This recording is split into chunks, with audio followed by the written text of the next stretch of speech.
Olá, tudo bem com você? No ar, mais um Universiência, o primeiro programa brasileiro de TV aberta e internet que é produzido por meio da colaboração entre TVs e universidades públicas nordestinas. Aqui a gente acompanha as pesquisas científicas que são produzidas no Nordeste brasileiro. Vamos conhecer os destaques de hoje? E a batalha da ciência contra o coronavírus continua. Pesquisadores da Universidade Federal de Pernambuco realizam um sequenciamento genômico do vírus da Covid-19. Na Universidade Estadual do Sudoeste da Bahia, os cientistas conseguem detectar antecipadamente o cio da vaca através do comportamento alimentar do animal. E veja também, pesquisadores da Universidade Federal do Ceará desenvolvem um sistema sensorial óptico para o monitoramento de dutos de transporte de gás natural.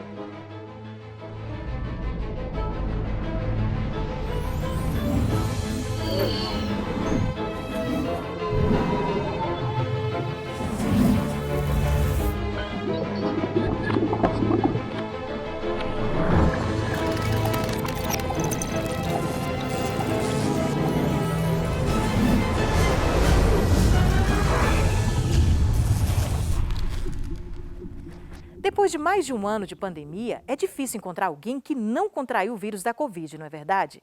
Mas agora a questão vai mais além. Você conhece alguém que contraiu o vírus 2 vezes? Os registros de reinfecção levaram cientistas da Universidade Federal de Pernambuco a estudar o sequenciamento genômico do vírus. A princípio, conclui-se que existem diferentes tipos de cepas circulando no estado. E o que isso significa? Qual a importância dessa pesquisa no combate à pandemia? Vamos entender? O coronavírus mudou totalmente nossa vida, não foi?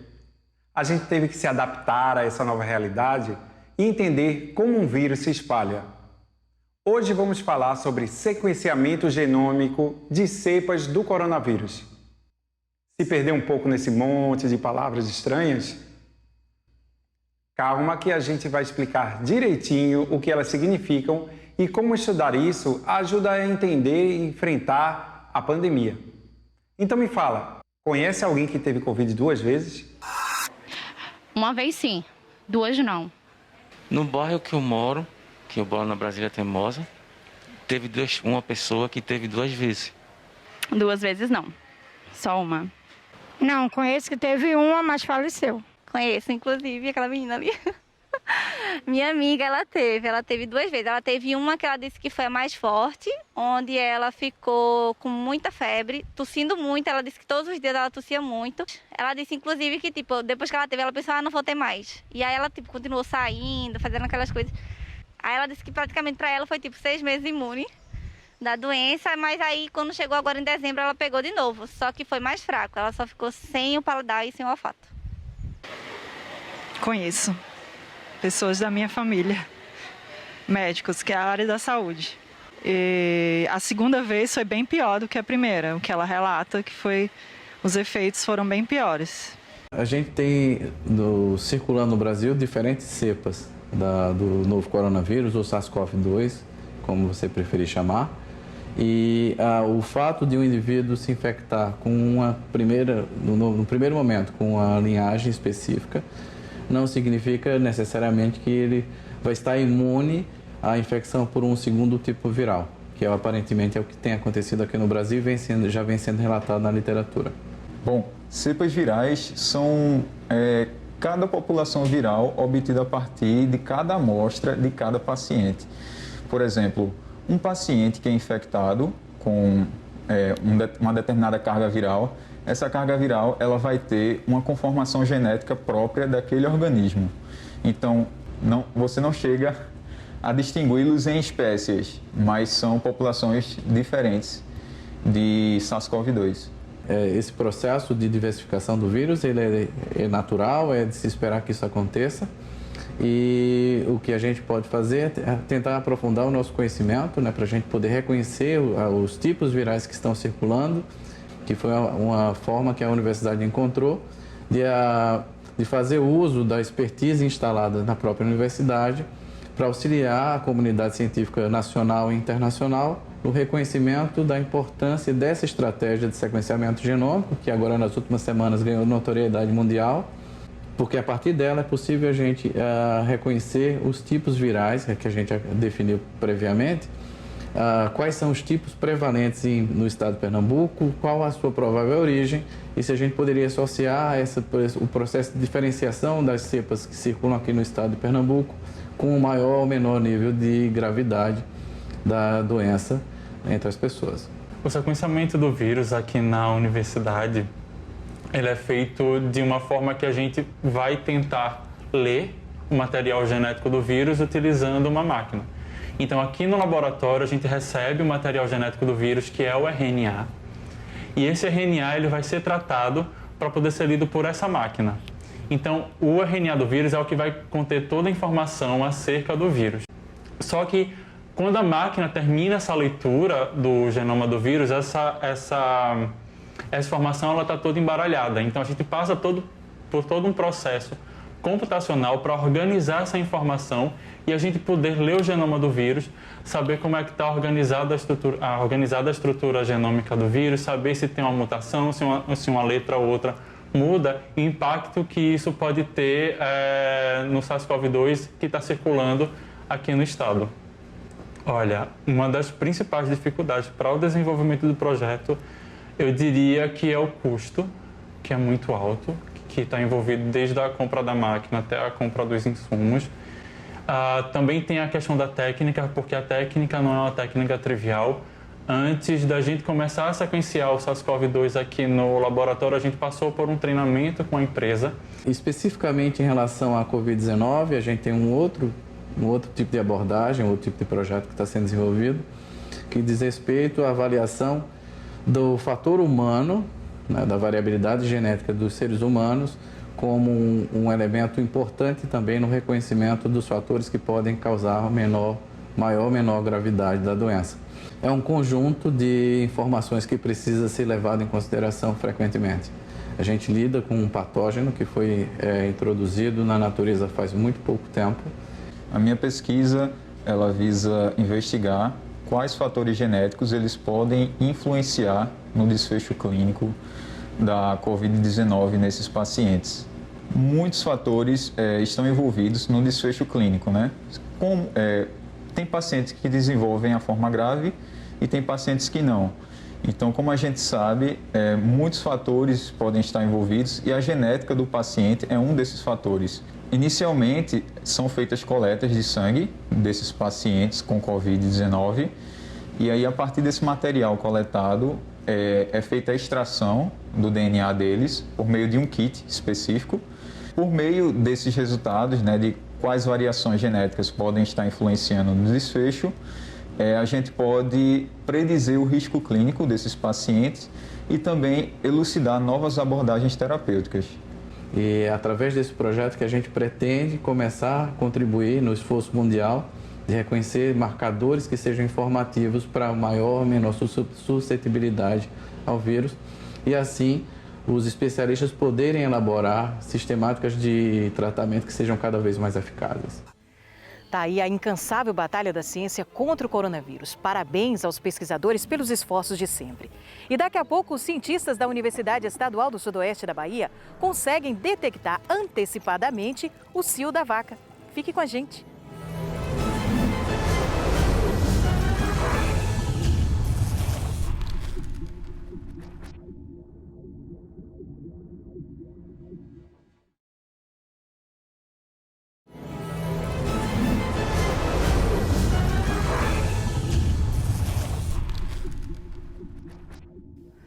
Identificar o cio da vaca ajuda muito na reprodução do rebanho e, claro, melhora o desempenho econômico dos produtores. Uma técnica comum é a observação visual. Mas os produtores sabem que a estratégia pode ser falha e assim comprometer a produtividade animal. E foi pensando nisso que pesquisadores da Universidade Estadual do Sudoeste da Bahia passaram a analisar algumas técnicas, por exemplo, como avaliar as mudanças do comportamento alimentar dos animais para detectar o cio da vaca de forma precoce.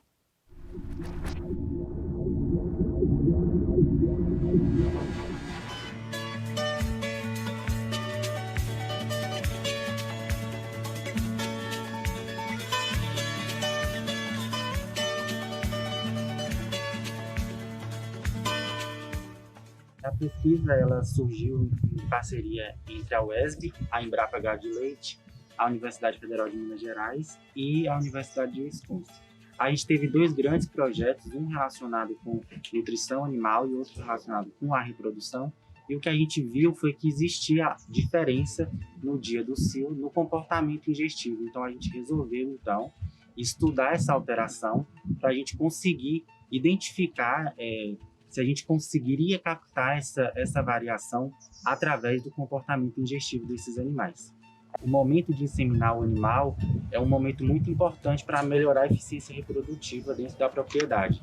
A gente conseguir identificar o mais rápido possível essas alterações no dia do cio e de forma automatizada também, a gente vai conseguir melhorar a tomada de decisão dentro da propriedade e a gente vai ter um tempo maior para decidir que animal escolher na inseminação, manejo reprodutivo dentro da propriedade. Então a gente vai ter um tempo maior para fazer isso dentro da propriedade e melhorar, consequentemente, os índices reprodutivos dentro da propriedade.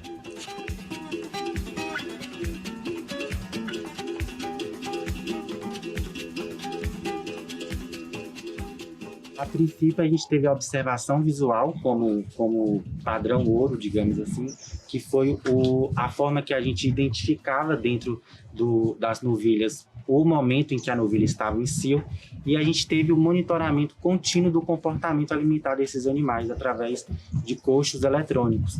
Então, a nossa ideia foi justamente juntar esse comportamento que a gente tinha de forma contínua com a observação visual, que foi o primeiro avaliação padrão ouro que a gente utilizou. Os coxos eletrônicos, eles, através de brincos de identificação em cada animal, eles conseguiam identificar quando cada animal foi para o coxo, quanto que ele consumiu em cada visita que ele foi. E aí a gente conseguia identificar, num período experimental, esse comportamento e associando também ao período reprodutivo. E aí a gente percebeu que no dia do cio essa alteração era percebida de forma significativa no sistema desses coxos eletrônicos. As principais alterações que a gente observou foi diminuição na quantidade de visitas ao coxo. O animal ele reduz também o tempo dentro dos coxos e um dos mais importantes, ele reduz também a alimentação e o consumo de água no período que ele está em cio. Essas alterações elas foram significativas e elas reduziram de 25% até 35% no período do cio.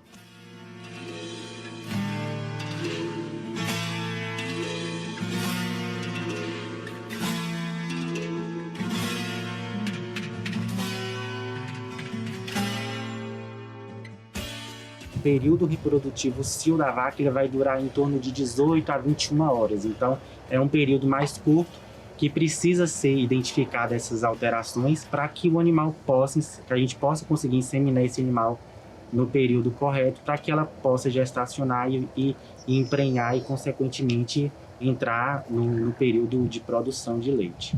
Essa pesquisa ela foi realizada na Embrapa Gado de Leite, em Coronel Pacheco, e teve todo esse suporte tecnológico, foi uma equipe multidisciplinar associada a essa pesquisa. Então, a gente teve pessoal da área de nutrição, da área de reprodução, da parte de TI também, para poder fazer os modelos matemáticos. Então, todo esse pessoal foi fundamental para a gente conseguir fazer esse trabalho. A parceria com a Universidade de Wisconsin, ela veio através da necessidade de inserir a inteligência artificial no nosso trabalho. Então, a gente tem um laboratório lá do professor João Dória que colaborou com a gente, que foi fundamental para a gente conseguir identificar essas alterações e provar de forma científica todas essas mudanças.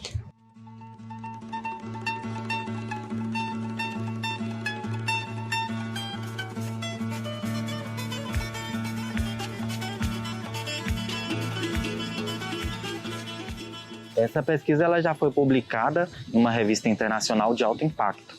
Então isso é muito significativo para a gente como pesquisador. Ela vem trazer uma evolução, né, de onde a gente já pode chegar e a junção de duas outras atividades, tanto reprodutivas como de consumo alimentar, juntando, fazendo, extrapolando, né, duas áreas e chegando numa conclusão que foi bem significativa para a pesquisa. Se a gente pensar na eficiência reprodutiva e produtiva do animal, a vaca ela dá o retorno para a propriedade a partir do momento que ela começa a produzir leite. Então a gente aumentar essa eficiência reprodutiva dentro das propriedades e a gente aumentar a lucratividade do sistema. Então os animais, esse encurtamento e essa tomada de decisão antecipada é de extrema importância, considerando as grandes fazendas produtoras de leite, onde fica dificultoso a identificação do cio desses animais.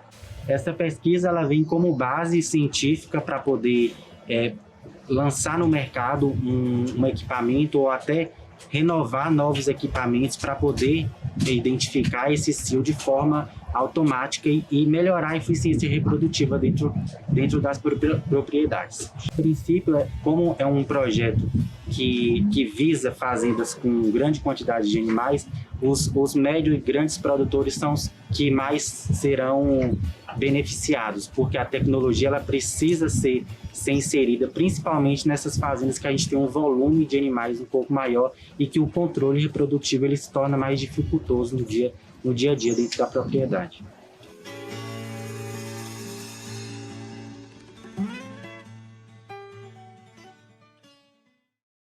O manguezal de Garapuá, localizado no município de Cairu, na Bahia, foi um dos locais da costa nordestina atingidos pelo derramamento de óleo no final de 2019.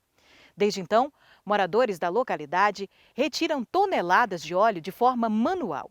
E apesar do esforço, resíduos químicos continuam presentes, afetando o manguezal.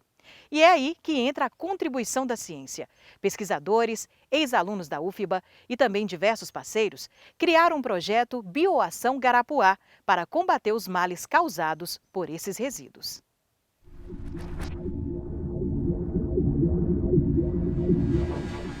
O manguezal de Garapuá foi um dos locais atingidos pelo derramamento de óleo na costa nordestina em 2019. Ainda hoje, substâncias químicas continuam presentes nas águas do Garapuá, prejudicando o seu ecossistema.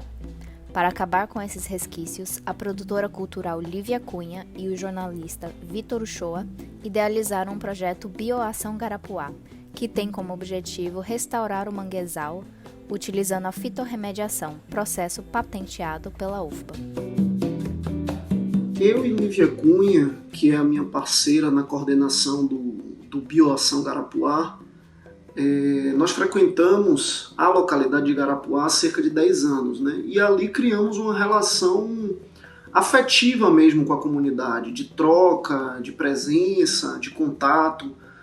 E durante o desastre, né, do derramamento de óleo, nós estivemos sempre trocando informações com moradores da comunidade, inclusive fizemos uma mobilização entre amigos, outros frequentadores, conseguimos reunir recursos para mandar para lá EPIs.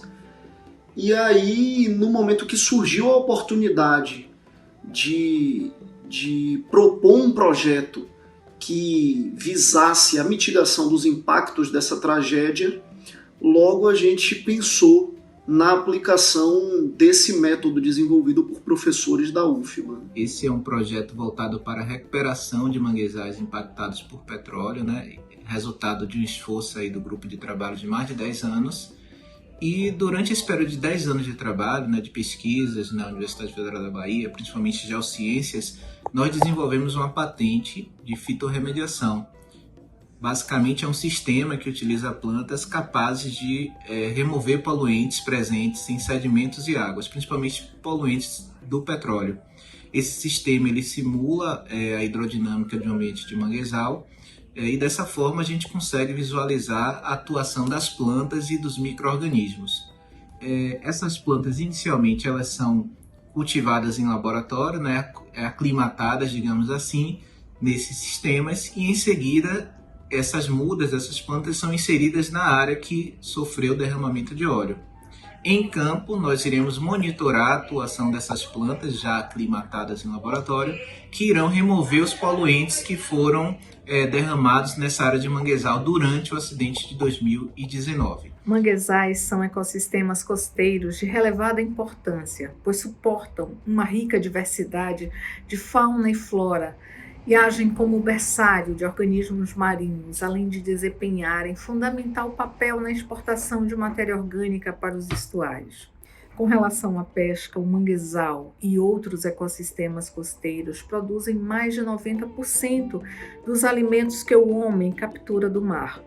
Nossa instituição integra a capacidade técnico-científica instalada há aproximadamente 19 anos. Essas técnicas desenvolvidas a nível laboratorial têm potencial para serem replicadas em maior escala nos ambientes afetados, restaurando consequentemente o ecossistema.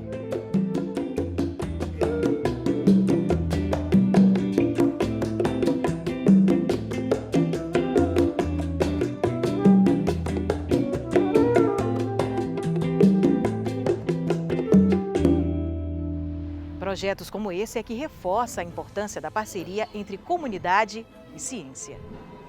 E veja daqui a pouco, pesquisadores da Universidade Federal do Ceará desenvolvem um sistema sensorial óptico para monitoramento de dutos de transporte de gás natural. Depois do intervalo, a gente volta já já.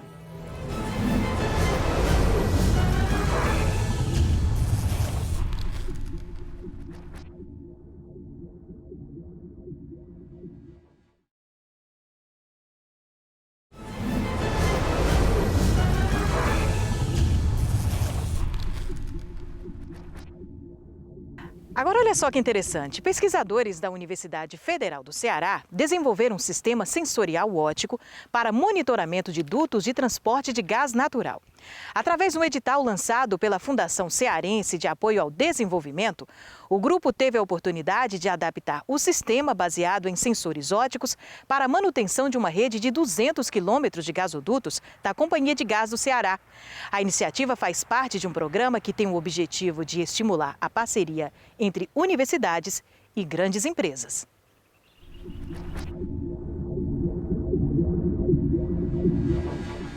Algumas parcerias já nascem grandes. Um trabalho que uniu a Universidade Federal do Ceará e a Companhia de Gás do Ceará vai possibilitar a manutenção da rede de 200 quilômetros de gasodutos que cruza o estado. O gás, para chegar, né, nos nossos clientes, ele parte em um determinado ponto de entrega, onde nós recebemos o gás dos nossos supridores e levamos esse gás até o cliente final, né?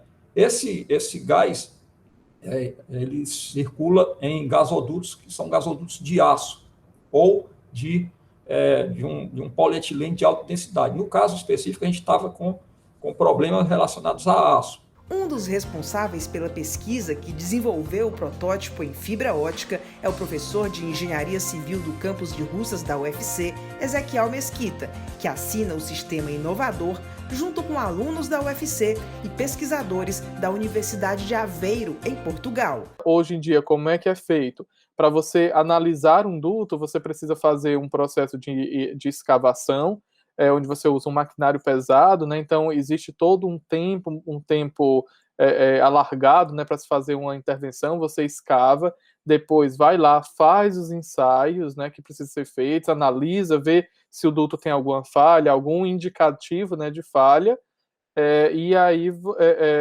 depois volta a escavar tudo isso. Eles tinham esse problema, né? Submetemos nossa proposta, né, que foi para desenvolver um sistema para eles, né, mais baseado em tecnologias ópticas. Nós tivemos a oportunidade de trabalhar com o desenvolvimento de sensores, né, e aí você imagina microsensores, e esses sensores, né, ópticos, na época eu pensei, ok, como eu estou trabalhando, né, com um sistema que ele não passa corrente elétrica por ele, então o risco de explosão, né, de centelhamento, ele é menor. E aí, como eu consigo medir, né, unidades de deformação micrométricas com esses sensores, nós pensamos, por que não tentar utilizar esse sistema de sensoriamento óptico para monitorar esse tipo de estrutura, né, que a Cegás tinha, que no caso são as tubulações de gás. Aluna de Engenharia Metalúrgica no campus da UFC em Fortaleza, Vitória conta como a participação na pesquisa tem transformado a vida dela dentro da graduação. A sensação que eu tenho é que de alguma forma eu tive uma contribuição boa, porque eu melhorei um processo, digamos assim. E isso me dá uma sensação muito boa, me dá um orgulho muito grande, porque ao longo do curso eu desenvolvi várias coisas, eu participei de alguns projetos, mas eu nunca tinha participado de nada tão grandioso. A próxima fase desse projeto será a instalação da tecnologia desenvolvida na pesquisa. Sensores serão instalados em 100 metros de gasodutos da Cegás. Nesse trecho aqui, por exemplo, a 1,5 metro de profundidade, passam gasodutos dessa importante empresa de refinaria de petróleo. Nesse trecho também serão instalados os sensores desenvolvidos pelo UFC. O edital desse projeto foi lançado pela Fundação Cearense de Apoio ao Desenvolvimento Científico e Tecnológico, a FUNCAP, que além de incentivar a ciência, também tem fomentado projetos de inovação em todas as áreas do conhecimento. Qual é a lógica do FUNCAP Conecta? A grande empresa, no caso a Cegás ou outra, ela elenca alguns problemas que ela gostaria de comprar a solução, seja um produto ou um serviço. E aí foi o que a Cegás fez. No primeiro edital, ela lançou 3 problemas. E podem concorrer para solucionar esses problemas, essas dores, como se diz no jargão da inovação, tanto empresas pequenas, que são os mesmos clientes, né, eu digo, parecido com o cliente dos editais mais abertos que temos, eles podem concorrer sozinhos ou em parceria com laboratórios de universidade. Na conexão entre ciência e mercado, ganham todos. A gente quer criar esses matches entre empresa e laboratórios, entre grandes empresas e pequenas empresas, e ainda estimula as parcerias entre os laboratórios e pequenas empresas para que eles juntos resolvam melhor a demanda, as dores das grandes empresas do Ceará. Mais uma vez, os nossos pesquisadores mostram a importante contribuição da ciência para o nosso dia a dia. Bom, o Universiência de hoje fica por aqui. Muito obrigada por sua companhia, mas nós voltamos na próxima semana trazendo para você as principais pesquisas científicas que são feitas no Nordeste brasileiro. Até lá!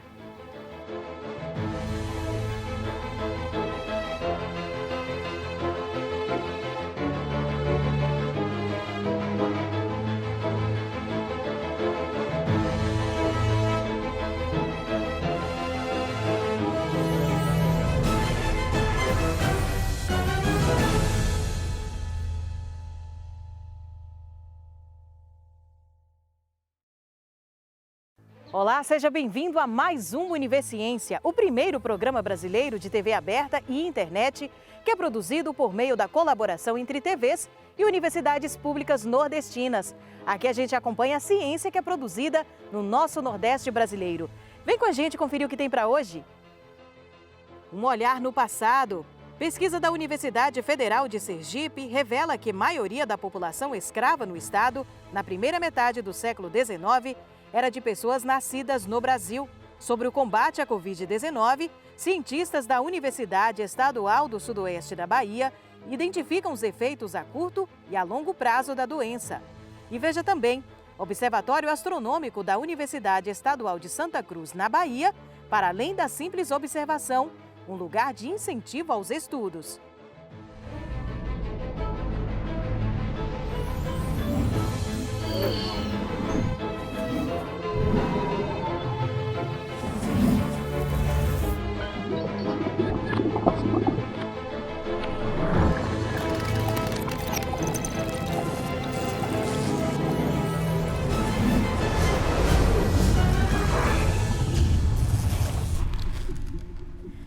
Quem nunca teve a curiosidade sobre o passado? Entender a formação do nosso povo e a contribuição cultural de diversas etnias. E é pensando nisso que pesquisadores da Universidade Federal de Sergipe buscaram compreender a expansão do escravismo no estado na primeira metade do século XIX. Usando dados sobre a população de mapas de moradores e inventários, eles observaram que a população escrava crescia no século XIX junto com a expansão da cana-de-açúcar e que a maioria dessas pessoas era nascida no Brasil. Com 6 anos de pesquisa, trabalhando principalmente com inventários, que são documentos que registram propriedade das pessoas falecidas, a gente tem dados muito consistentes, né, para quase todo o século XIX em Sergipe. Esses dados têm servido para alimentar uma grande quantidade de pesquisas. Uma dessas pesquisas, né, foi a que veio a se tornar artigo no final do ano passado, sendo publicado na revista Resgate, da Unicamp. Esse artigo é o resultado de uma preocupação em conhecer a composição da população sergipana no passado. Nós somos historiadores que trabalhamos com aspectos mensuráveis da realidade. Entender quantas pessoas existiram, como elas se distribuíam, como eram suas características, é um dos fatores fundamentais das nossas preocupações. A documentação básica que a gente usou foi inventários post-mortem. São documentos que registram a propriedade de alguém com a finalidade de distribuir essa propriedade entre os herdeiros. Uma das propriedades mais sui generis do Brasil até 1888 eram os escravos, que eram simultaneamente pessoas, e por isso nos interessam para a história da população, mas também um tipo de mercadoria, um tipo de propriedade, e por isso estavam registrados nos inventários. O estudo ele traz algumas revelações que são originais. Em primeiro lugar, ele revela, né, que a composição da população escrava em Sergipe durante a primeira metade do século XIX era principalmente de pessoas nascidas no Brasil e não importadas da África. Cerca de 3/4 a 4/5 dos escravos em Sergipe nasceram aqui no território brasileiro. Qual que é a implicação disso? Nos coloca uma questão relevante sobre a manutenção da cultura africana em Sergipe, né, ou a contribuição africana para a formação da cultura sergipana.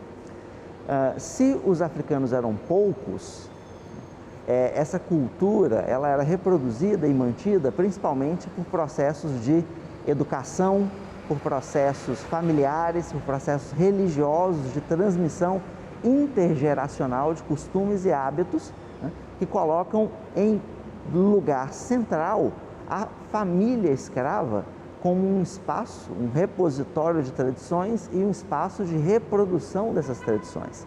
Né? Então, conhecer, na verdade, saber que a maior parte dos escravos em Sergipe nasceram no território nacional significa dar valor às formas de organização familiar desses sujeitos. E essa é uma outra contribuição do artigo, mostrar como a extensão e a organização da família escrava em Sergipe, que foi bastante significativa e, sobretudo, resistente. A família era mantida mesmo depois da partilha dos bens entre os herdeiros. Raramente se separava um casal ou os filhos de um casal escravizado.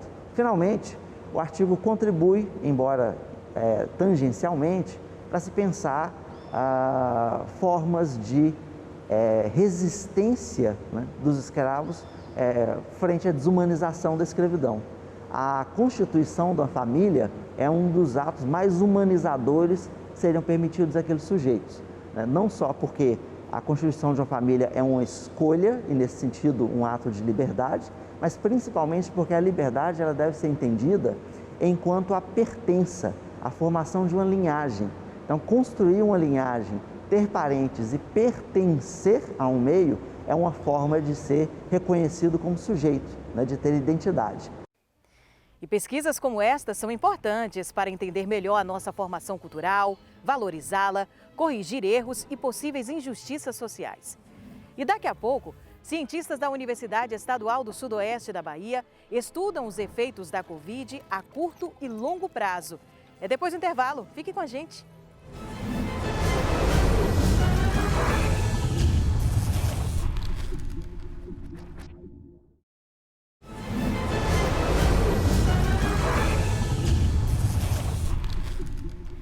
Nós já estamos enfrentando mais de um ano de pandemia e, apesar da batalha da ciência contra a Covid-19, a doença ainda é um mistério.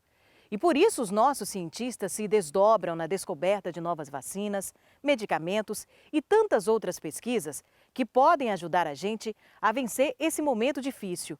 A exemplo de uma pesquisa da Universidade Estadual do Sudoeste da Bahia, Os cientistas estudam os efeitos a curto e longo prazo da Covid.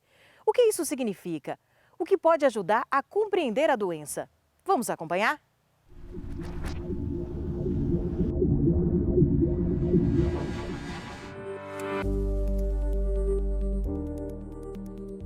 No laboratório, a gente vem trabalhando muito, né, desde o início da pandemia, com toda a questão não só do desenvolvimento das drogas, né, mas também das consequências que a Covid-19 ocasiona nos indivíduos, né?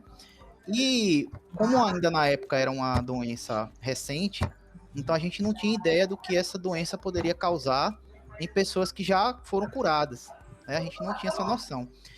Então, após o início da pandemia, então a gente começou a fazer revisões, levantamentos de trabalhos que mostrassem, né, pessoas que já estavam recuperadas da Covid, mas que tivessem consequências, né, pessoas que nunca tiveram nenhum tipo de comorbidade, por exemplo, mas que acabaram desenvolvendo essas comorbidades, né? Então a gente fez um levantamento grande de quase 2.000 artigos e, né, do mundo inteiro, ocorrências de casos no mundo inteiro. E a gente, então, conseguiu fazer essa sistematização, né, dessas doenças para vários órgãos diferentes do corpo, entendeu? No início a gente não tinha essa noção, porque como era uma doença recente, não tinham muitas pessoas curadas ainda, então a gente não sabia o que podia acontecer.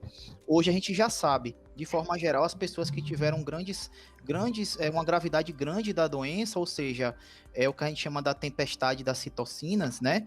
É aquela agressividade que gerou todos aqueles problemas pulmonares e etc. E isso vai acarretar uma recuperação daquele indivíduo mais lenta e problemas graves, né, maiores. Então, existem casos de pessoas que ficam sem andar, ficam sem falar, pessoas que perdem a audição. Os órgãos que são mais comprometidos, principalmente pela carga viral inicial, é o pulmão, o coração e o sistema vascular, né, que interconecta todos os órgãos de maneira geral. Mas conseguimos visualizar também resposta agressiva a nível do sistema imunológico, porque a resposta viral é uma hiperinflamação, é um mecanismo que acontece normalmente de defesa no corpo do ser humano. Só que para esse vírus, esse mecanismo ele é muito estimulado. Algo que o vírus tem que estimula essa hiperinflamação, e é daí que vem, o professor Bruno citou a questão da tempestade de citocinas, é daí que vem toda essa agressividade do vírus, né? Quando ele entra em contato direto com o pulmão, e quando ele começa a entrar em contato com outros órgãos do corpo que são muitas vezes mais sensíveis a esses processos de agressão, como rins, nós vimos agressão a nível hepático, vimos agressão a nível muscular, a nível articular, sistema nervoso central. Então, o vírus ele acaba tomando conta, né, e agredindo outros órgãos a longa distância. A ação dele, com a produção elevada, por exemplo, da angiotensina, que é das consequências da atividade desse receptor, isso leva a uma consequência, principalmente a um ambiente que estimula a coagulação sanguínea de maneira intensa. Então, isso acaba comprometendo os órgãos, né, por conta da circulação, levando a processos isquêmicos, a tromboembolias, microtrombos, né, que se formam inicialmente no pulmão e acabam se propagando para todos os órgãos do organismo, né, órgãos e sistemas. Em outro artigo que nós publicamos sobre marcadores bioquímicos de diagnóstico para cardiotoxicidade, nós conseguimos visualizar que os pacientes que tinham doenças coronarianas, diabetes, doenças cardiocirculatórias, que o risco desses pacientes virem a ter uma doença mais crônica ou até a óbito aumentava. Então, muitos desses indivíduos que têm doença descompensada, que tem diabetes ou não trata, ou paciente que não está cuidando corretamente da sua saúde, ou que não sabe realmente que tem uma comorbidade cardiocirculatória, quando o vírus atinge o organismo desse indivíduo, ele intensifica ainda mais esse processo inflamatório que já está instalado. E muitas vezes a pessoa não sabe. Então, a gente está tentando identificar, talvez a nível de marcadores ou a nível de expressão gênica, o que é que essas pessoas têm de diferente, muitas vezes, em relação às outras. Ou se são realmente só as comorbidades escondidas, né, que estão ali escondidas sem a pessoa saber, ou se a pessoa tem um fator, por exemplo, genético específico, que uns têm e outros não têm, uns mais intensos, outros menos intensos, que leva a essa velocidade de agressividade da doença, que leva mais rapidamente ao óbito. As sequelas, elas de forma geral, elas desaparecem Algumas pessoas, por exemplo, tem aquela questão de perder o olfato, perder o paladar, aí depois isso desaparece. Mas também tem casos de pessoas que ficam com casos praticamente, você vê que é irreversível, né? Alguns casos mais graves. Então, a gente não consegue ainda dizer se todo mundo que teve esses casos, isso vai ser reversível ou não, mas o que a gente observa até então é que a maioria dessas sequelas com o tempo vai desaparecendo, porque o próprio organismo do indivíduo vai se recuperando, e aí, agora quanto tempo isso vai durar vai depender do tipo de problema que ele teve, né? A fisioterapia, por exemplo, é muito importante, né? Nesse sentido, já que como tem muitas sequelas pulmonares e sequelas motoras, então o fisioterapeuta entra muito aí nessa questão, né? E a equipe muito profissional para recuperar o indivíduo. Feito esse trabalho, né? Isso é um trabalho de levantamento, associação das doenças pós-Covid, e que vai guiar a gente aí para alvos, né? Esses alvos que eu falo alvos para drogas, então isso vai guiar os médicos, né? Por exemplo, a eles usarem um tratamento melhor, né? Mais adequado para cada tipo de caso que ele encontrar ali. E é isso que a gente fez no trabalho, a gente associou, né, cada condição com uma possível causa dessa condição. Essa pesquisa foi desenvolvida na nossa universidade, no laboratório de informática clínica computacional, coordenado pelo Dr. Bruno Andrade. E mais importante ainda é citar que nós tivemos colaborações com grandes institutos de pesquisa nacionais e internacionais, como a Universidade Federal de Minas Gerais, que hoje dita e listada entre as principais universidades, se não a principal universidade do Brasil, em termos de produção de ciência de patentes, né? É um dado importante de se citar, e centros de pesquisa e colaboração nos Estados Unidos e na Índia, né? Nós temos fechado essas colaborações e continuamos publicando em parceria com esses pesquisadores, e como o professor havia citado também, nas nossas redes sociais, existem redes sociais agora de pesquisadores, como o Facebook, o Instagram, mas são só de pesquisadores, onde a gente pode publicar nossos trabalhos, fazer colaboração, inter-relação com outros pesquisadores, chamado ResearchGate. Esses artigos estão sendo muito citados, muito baixados, né, para outros pesquisadores lerem, e estão sendo citados em outras pesquisas de outros artigos que estão sendo construídos, baseados nessa mesma linha de trabalho. Então isso é importante a gente ser citado, porque significa que a gente produziu algo realmente de impacto científico, não só nacional, mas principalmente internacional. Parabéns aos nossos pesquisadores desde o início da pandemia, empenhados em encontrar soluções ou até mesmo entender os efeitos da doença em quem já contraiu o vírus. E a ciência consegue mostrar o caminho para vencermos essa situação. Agora, mudando de assunto, mas trazendo mais boas notícias, pesquisadores da Universidade Estadual da Paraíba desenvolveram um coagulante orgânico à base de jurema preta. A descoberta substitui os tradicionais à base de sulfato de alumínio no tratamento da água. Os coagulantes convencionais podem acarretar em doenças degenerativas. Além disso, a substância é extraída no bioma Caatinga.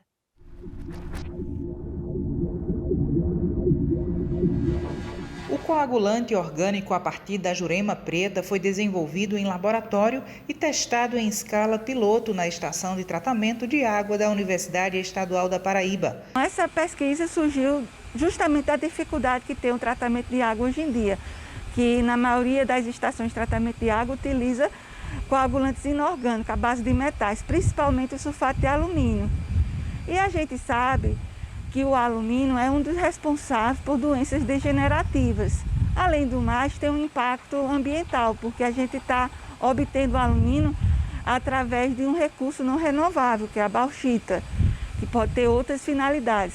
Bem como também os resíduos oriundos desse tratamento é um resíduo extremamente inorgânico e que, se não lançado adequadamente, se não tratado adequadamente, pode causar diversos impactos ambientais. Então, a gente procurou utilizar um tipo de coagulante que é necessário, que é essencial ao tratamento da água, que tivesse menos impacto, tanto para o consumidor, né, tanto para a saúde do ser humano, como também para o meio ambiente. E procurando dentro do nosso bioma da Caatinga, a gente viu que a jurema preta é riquíssima em tanino e que tem uma capacidade de coagular. Então a gente começou a fazer vários estudos, né, vários ensaios de tratabilidade e verificamos que a Jurema preta, por ter esse teor de tanino, tem uma excelente capacidade de tratar a água, equivalente aos coagulantes comerciais. A pesquisa extraiu da planta típica da caatinga a substância para desenvolver o coagulante que gera resíduo biodegradável, causando menos impacto ambiental. Primeiro a gente fez a extração, né, viu a quantidade de tanino. A partir daí a gente começou a fazer os ensaios de tratabilidade em laboratório, verificamos que tinha grande potencialidade para ser utilizado no tratamento da água. E depois a gente passou para uma escala maior, uma escala piloto, aqui nessa estação de tratamento de água, como vocês podem observar. Com isso, a gente pode garantir a reprodutibilidade dos ensaios realizados em laboratório. Então, em termos técnicos, não tem o que se questionar sobre a viabilidade desse coagulante. Quando a gente vai tratar a água com um coagulante orgânico, a gente vai evitar o quê? O residual de metais, o residual de alumínio na água, evitando possíveis doenças degenerativas ao consumidor. E também a gente vai obter esse coagulante através de um recurso renovável. A Jurema preta, ela é muito presente no nosso bioma. Então a gente não vai ter um impacto ao explorar esse recurso natural. O coagulante orgânico é aplicado logo no início do processo de tratamento de água. Após a coleta da água bruta, ao recalque para a estação, vai ser adicionado esse coagulante. Ele faz parte da primeira etapa. Então, a primeira etapa do tratamento é a adição desse coagulante. Esse coagulante ele tem que ser acrescentado durante uma mistura rápida da água com ele, para que ele possa agir nas impurezas presentes na água e causar a sua desestabilização das suas cargas. Então, após isso, essas partículas elas vão poder se aglutinar uma com as outras para poder formar flocos. Então, após essa etapa de floculação, a gente vai ter o floco bem formado, que ele vai ter uma densidade, né, um peso maior, e na unidade de decantação ele vai poder sedimentar. Então, após essa decantação, que é a terceira etapa aqui do nosso tratamento, a água clarificada ela vai ascender, vai ser coletada na parte superficial, certo, da lâmina, e os flocos vão ficar embaixo. Então essa coleta dessa água decantada, ela já é feita com uma velocidade bem menor, para que não tenha o arraste desses flocos, certo? Para que eles fiquem lá retidos. Então, mesmo assim, pode ser que alguma impureza ela não seja removida. Então essa água decantada, ela é encaminhada para a unidade de filtração. Então esses filtros vão ser responsáveis por reter o restante de partículas que passou na decantação, certo? E aí após os filtros a gente vai ter a água tratada. Além da Jurema preta, outras plantas típicas da caatinga estão sendo estudadas na UEPB. Nós temos diversos vegetais, diversas plantas, né, que têm um teor de tanino muito alto dentro do nosso bioma da caatinga. Inclusive, nós estamos estudando mais 3 vegetais, que foi até contemplado no último edital do Banco do Nordeste, onde a gente vai vai estudar a viabilidade de minimizar os processos eutróficos de mananciais utilizados para abastecimento de água utilizando os coagulantes orgânicos no próprio manancial. O estudo já tem patente registrada. A mesma ação que o sulfato de alumínio faz no tratamento da água para consumo humano, o coagulante orgânico a partir da Jurema preta também exerce essa mesma função e com vantagem que supera o sulfato de alumínio. Verificamos que ela tem uma boa tratabilidade para águas com muita turbidez, com muita cor, para diferente tipo de pH, isso é uma grande vantagem. Os coagulantes inorgânicos eles trabalham numa faixa bem estreita de pH, então a gente tem várias vantagens com a Jurema preta. Já fizemos ensaios em escala de laboratório, em escala piloto e já obtemos o registro da patente. Então, está aí pronta para o mercado esse produto. E daqui a pouco vamos conhecer o Observatório Astronômico da Universidade Estadual de Santa Cruz, na Bahia. Para além de uma simples observação do espaço, o local é dedicado ao estudo. Depois do intervalo, a gente volta já já.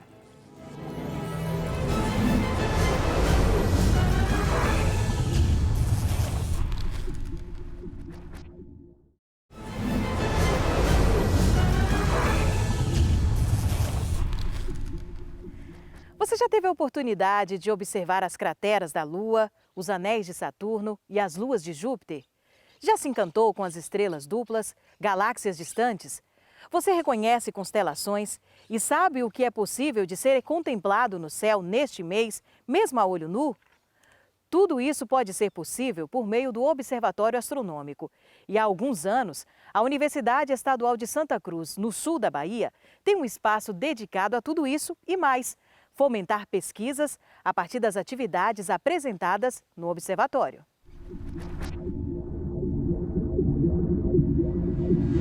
O Observatório Astronômico, que foi fundado em 2013, tem como objetivo principal a divulgação de astronomia e conta com uma equipe multidisciplinar, com pessoas da área de ciências exatas, astrofísica em particular, e das áreas de ciências humanas, antropologia em particular. A princípio, o observatório ele não funcionava dentro da sala na UESC. Na verdade, o projeto de difusão de astronomia, em que viajava para algumas cidades daqui da região, ou escolas mesmo de Ilhéus de Itabuna, para apresentar o céu de outras culturas, o céu dos índios, o céu dos marinheiros.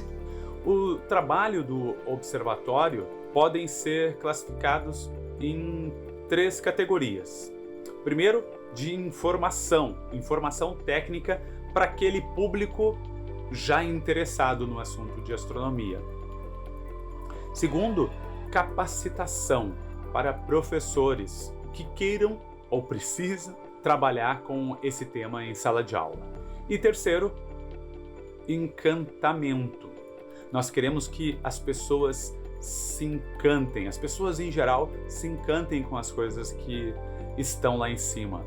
E esse encantamento pode se dar a partir de um telescópio que mostra uma imagem fantástica de uma galáxia, ou através da poesia, da música, no Sarau das Copas. Quando eu comecei no observatório, a gente estava trabalhando com edição de vídeos.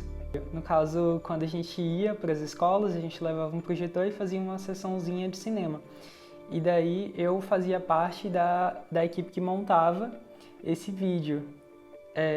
Depois disso, eu comecei a fazer uma pesquisa assim, com fotografia de astros do céu profundo, com uma câmera acoplada diretamente no telescópio. Lá no Observatório Astronômico existe uma equipe de estudantes da universidade que são dos mais diversos cursos, inclusive cursos de letras. Então nós temos assim, alunos não são somente físicos. Não é só estudante de física que faz parte da equipe do Observatório Astronômico. O observatório, ele desenvolve diversas atividades, né? Desde sessões de observação do céu com telescópio, tem também uma sessão com planetário inflável, tem algumas instalações dentro da sala do observatório. Atualmente as visitas não estão acontecendo, né? Mas em breve voltarão. Tem apresentação com esquetes teatrais em parceria com o Teatro Popular de Ilhéus. Tem também sessões de leitura e contação de histórias.